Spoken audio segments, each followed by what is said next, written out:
When it comes to how I ultimately got on this path, I graduated from Corona High School. I was the girl who had a three-point shot, played basketball. The only reason I applied to college at all was because my high school counselor called me in and said, hey, you haven't applied to any colleges and we need you to, so apply to this school. And it was RCC, Riverside Community College.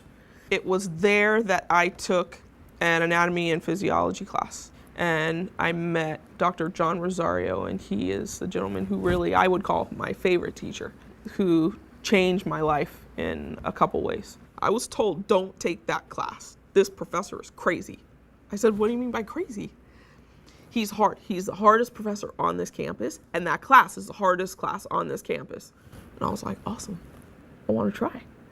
I show up day one, and he rocked my world. I don't even remember what he said. I just knew the material was so interesting.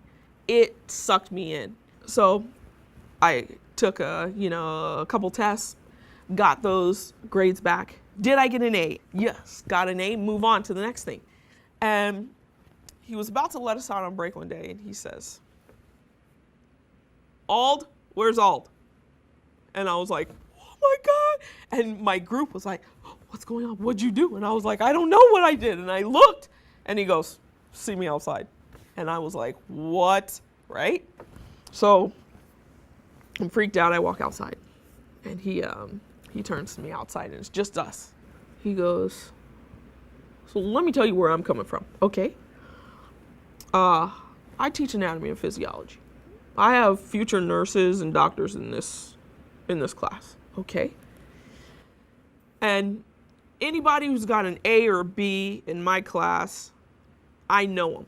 You know why I know them? No. Because they come and harass me at office hours all the time. And I don't even know what you look like. Okay, I've got 200 students in my class and you're at the top of the list, and I don't know what you look like. So you must be doing okay on your own. He said, so have you ever thought about medical school? No. Why not? What do you mean?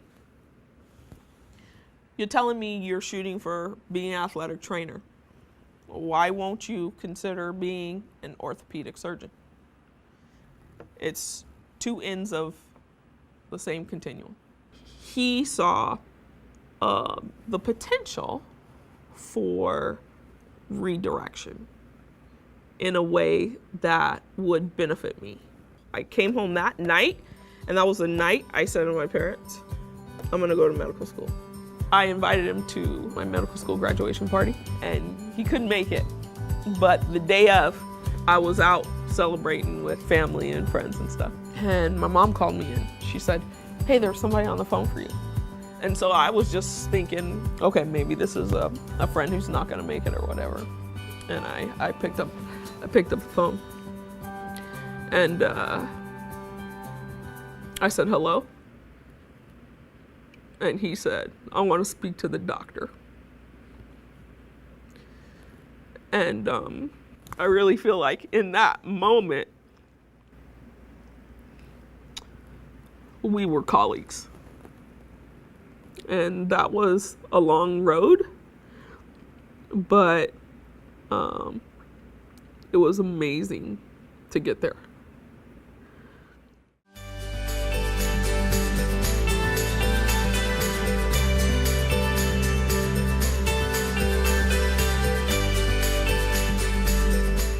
You know, it's America. One of the first questions is, hey, so what do you do?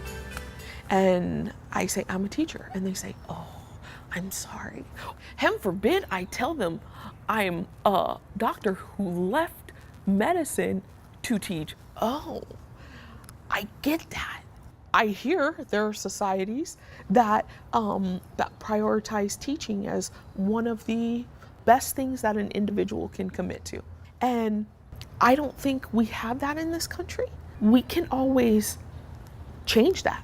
And so with what I'm doing, especially now with the biomedical pathway, There are things we're going through, atypical dissections for general biology. There are like patient scenarios and clinical vignettes that we do. That is what I bring to the table in terms of my medical expertise. I don't want to paint the picture that all we do is come to class and have a great time and it's just like fun and play.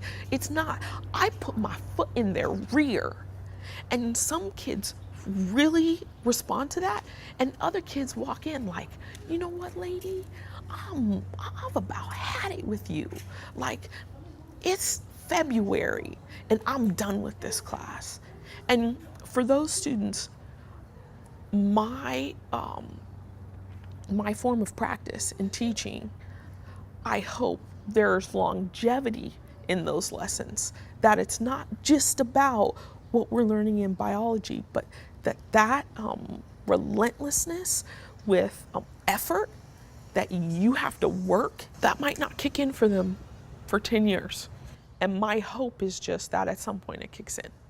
And so in that way, what Dr. Rosario required of me, I think I'm passing it on. Regrets are only for the things you didn't do and wish you had. I don't regret choosing teaching. I went and got an opportunity and explored the profession of medicine and loved a lot of it. It was just at the end of the day, I loved teaching 1,000 times more. And I mean, I don't know, some people, you might call me crazy. I grew up in the age of Oprah. Oprah said, follow your heart, follow your passions, and you will live a happy life. And that's exactly what I'm doing.